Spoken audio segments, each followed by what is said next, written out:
Hello friends, welcome two by prep plus. स्वागत है आप सभी का आपके अपने YouTube channel by prep plus में।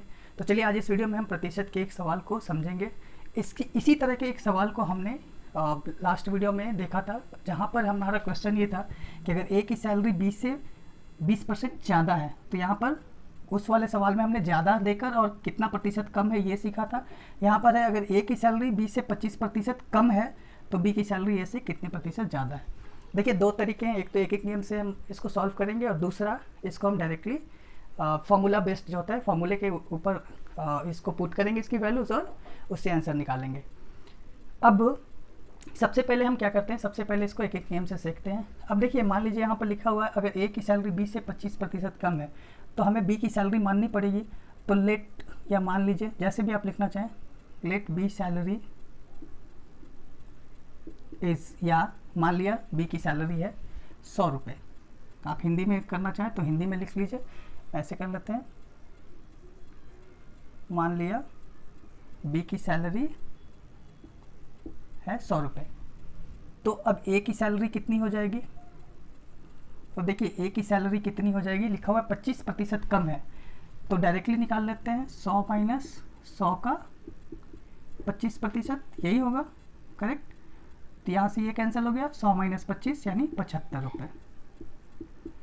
आप चाहे तो डायरेक्टली भी समझ सकते थे, 25% कम था, 100 पे ही लिया था हमने, तो इसलिए 25 माइनस होता। प्रोसेस ये कहता है कि इस तरीके से निकालते हैं। 75 रुपये आ गए। अब हमारे पास ए की भी सैलरी है और बी की भी सैलरी है। अब कह रहा बी की सैलरी ए से कितने प्रतिशत ज़्यादा है। तो बी ज़्यादा है, कितने प्रतिशत ज़्यादा है देखना है। तो सबसे पहले हमें क्या निकालना पड़ेगा, बी की ज़्यादा सैलरी कितनी है। तो बी की ज़्यादा सैलरी कैसे निकलेगी, बी की ज़्यादा सैलरी निकलेगी, बी की सैलरी में से ए की सैलरी को माइनस कर देंगे, यानी 100 माइनस 75, 100 माइनस 75 यानी हाँ, तो हो गया 25 रुपये, यानी 25 रुपये ज़्यादा है। तो अब हम क्या करते हैं, बी की ज़्यादा प्रतिशत सैलरी निकाल लेते हैं। यही हमसे पूछ रहा था कितने प्रतिशत ज़्यादा है, तो ये हो जाएगा कितना ज़्यादा है, ज़्यादा और गुने 100 और बटा क्या होगा इसमें, ए की सैलरी होगी। ए की सैलरी क्यों होगी, यहाँ पे कंफ्यूज नहीं होना है। ऐसा नहीं कि ए की सैलरी की जगह पे आपने बी की सैलरी लिख दिया तो फिर आपका आंसर गलत हो जाएगा, क्योंकि हम ए की सैलरी से निकाल रहे हैं कितना ज़्यादा है। तो जिसकी सैलरी से ज़्यादा पूछा जाता है उसी की सैलरी यहाँ पे आएगी।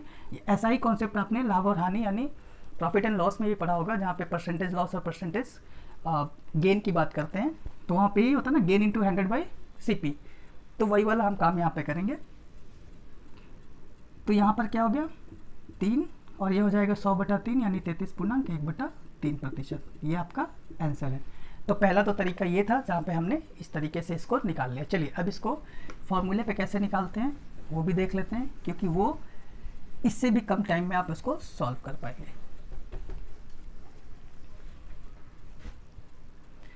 अब देखिए इसके लिए क्या करते हैं, डायरेक्टली हम निकाल लेते हैं बी की सैलरी ऐसे कितने प्रतिशत ज़्यादा है, यानी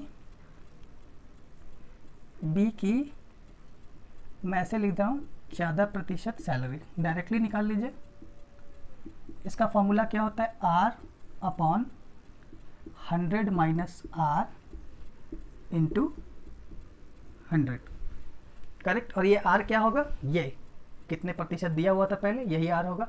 अब देखिए थोड़ा सा यहाँ पे ध्यान आपको ये देना होगा कि लास्ट वाले वीडियो में जहाँ पे हमने सबसे पहले देखा था ए की सैलरी बी से ज़्यादा थी तो कम पूछा गया था। तो जब ज़्यादा थी तो यहाँ पे प्लस होता है, और जब यहाँ पे पहले कम दे दे और ज़्यादा पूछे तो यहाँ पे माइनस होता है। अगर उस वीडियो का आप देखोगे तो वहाँ पे मैंने R/R + 100 लिख दिया है। तो देखिए अगर ज़्यादा था तो 100 + R लिखो या R + 100 लिखो, बात एक ही होगी। लेकिन ध्यान दीजिएगा यहाँ पे R - 100 मत कर दीजिएगा, वरना आपको दिखेगा वो माइनस में होता है 100 - R। तो ये आपको थोड़ा सा ध्यान रखना है। चलिए अब इसको डायरेक्टली वैल्यू पुट करते हैं और आंसर देखते हैं। अब R कितना है हमारे पास, R है 25, हमने लिख दिया 25, और यहाँ पर हो जाएगा 100 माइनस 25, ठीक है, और इंटू 100 हो गया हमारा आंसर। अब 25 और यहाँ पे कितना आ गया 75 और गुने 100, ये हो गया 3, और ये अब इसको अगर आप करोगे 100/3 है यहाँ पर, तो इसका आ जाएगा 33.1/3%, जो हमने एक नियम में भी देखा था।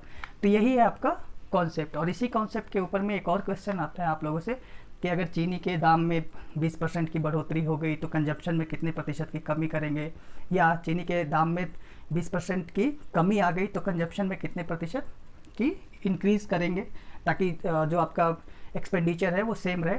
इसी कॉन्सेप्ट पे होता है। दोनों में बस आपको देखना है कि क्या पहले पूछ रहा है।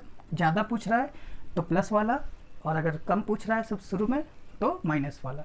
चलिए, तो इस वीडियो में इतना ही। अगर वीडियो आपको अच्छी लगे वीडियो को लाइक करें, चैनल को सब्सक्राइब कीजिए। मिलते हैं अगली वीडियो में किसी एक नए कॉन्सेप्ट के साथ। Thank you.